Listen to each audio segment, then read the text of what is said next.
Um, I'm here really to fully endorse what the Honorable Finance Minister said about all government securities, all securities issued by the government of Sri Lanka are absolutely safe.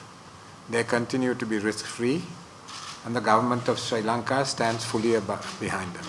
So nobody should have any concerns about the validity of any of the government securities that have been issued, because the government of Sri Lanka, as the Honorable Finance Minister said, stands fully behind them. Let me try to explain, as the Minister said, as to what happened regarding this Gazette notification, which is now under scrutiny. And I need to go back in history. The Registered Stocks and Securities Ordinance, under which government securities are issued, was passed, in the 1930s. It goes back to the 1930s. In the 1930s, all government instruments were issued on an administered basis.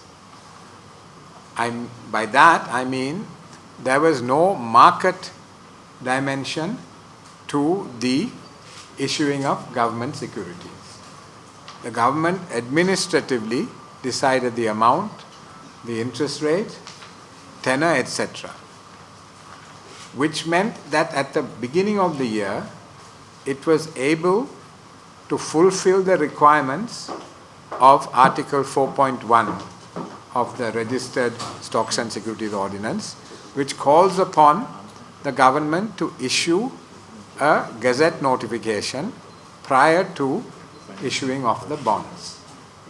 So at the beginning, in those days, when everything was done administratively and there was no market as such for government securities, it was possible at the beginning of the year to set out in a Gazette the government's borrowing plans. Then in 1997, the system had a market dimension infused into it, an auction system. Once the operations in the government securities, in the issuing of government securities has a market dimension, it becomes impractical to give advance notification of how much is going to be accepted, what the interest rate will be. So because once market forces are introduced into the system, there is more uncertainty and variability. So the central bank followed the following administrative procedure. At the beginning of the year, it got a Gazette number from the government printer. Then, at the end of the year, after all the bond issuances were completed, that Gazette notification was issued. So, on the first working day, whether it's the 1st of January or the first working day, a number is taken out for the Gazette notification. Then the bond auctions are conducted during the course of the year. Then once those are completed, the Gazette is issued. It's a kind of what we call a post operation. Now, of course, the spirit of the provision 4.1 of the Registered Stocks and Securities Ordinance is for the public to be informed of the government's borrowing plans. That's why the Gazette notification was required to be issued in advance of the operations.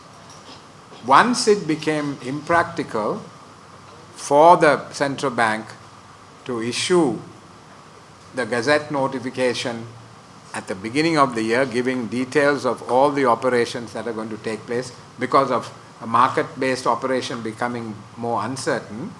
What the central bank has been doing was to put out the details of each bond auction in the newspaper.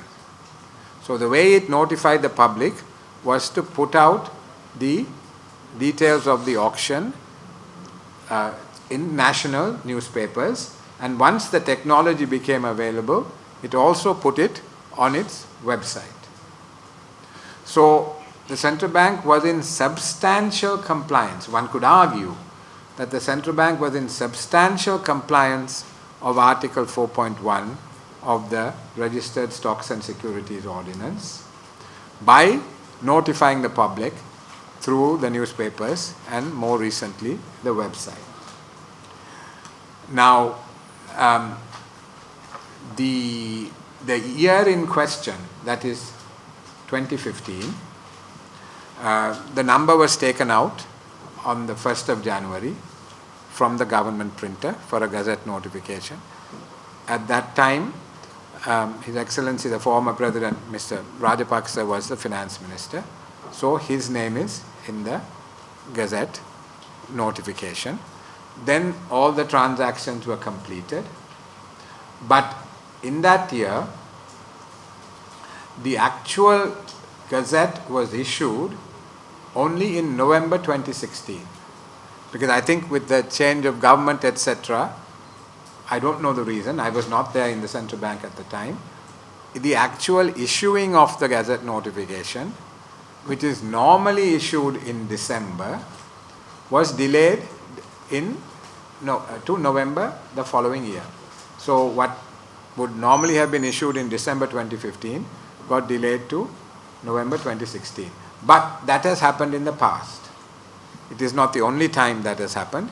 My colleagues are looking at it. I can't tell you out of the top of my head what years it happened, but there have been years where this has been delayed. But once the gazette is issued, then the process is completed. So this is what happened. What the central bank is now doing is we are trying to see how we can improve the situation. Whether clearly the situation is not perfect.